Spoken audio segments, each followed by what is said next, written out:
Cal agafar la primera, tercera i cinquena nota de l'escala musical, seguint l'escala musical. Si és do, re, mi, fa, sol, la, si, do, per exemple, l'acord de do el faríem amb do, mi, sol.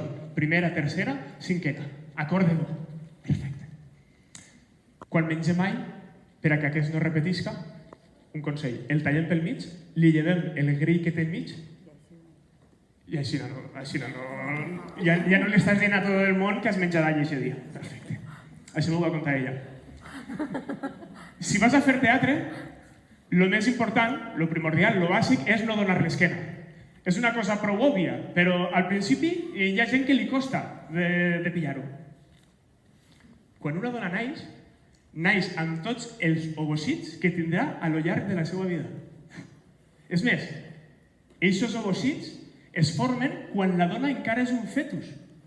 Això significa que tots nosaltres venim d'un òvul que la nostra àvia va crear quan estava embarassada de la nostra mare.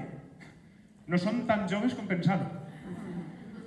Totes aquestes coses són coses que me les han contat. La de l'any me la va contar l'Ola.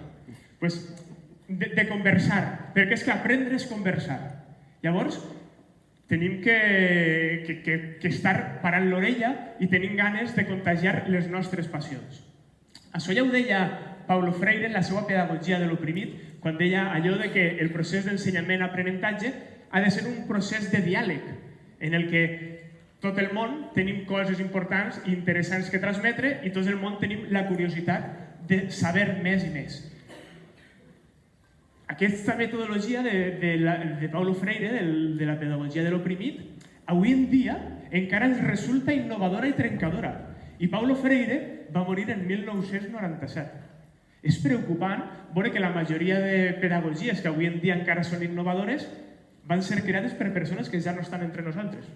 Així que, a excepció de Toni Solano i Raquel Doñate, que són alguns dels professors que tenim així en Castelló que estan fent innovació, aprofitem-los ara que encara estan entre nosaltres, perquè si no és d'ací a 100 anys en què els estarem estudiant. Així que, aprendre és conversar, però per a conversar també cal aprendre. A veure com se fa això. Així que jo el que vos proposo en aquest rato que anem a compartir és assajar els principis bàsics de la conversa. Primer que res, anem a marcar una consigna. Com que vaig a fer-vos parlar, quan en algun moment necessite un silenci, faré este gest.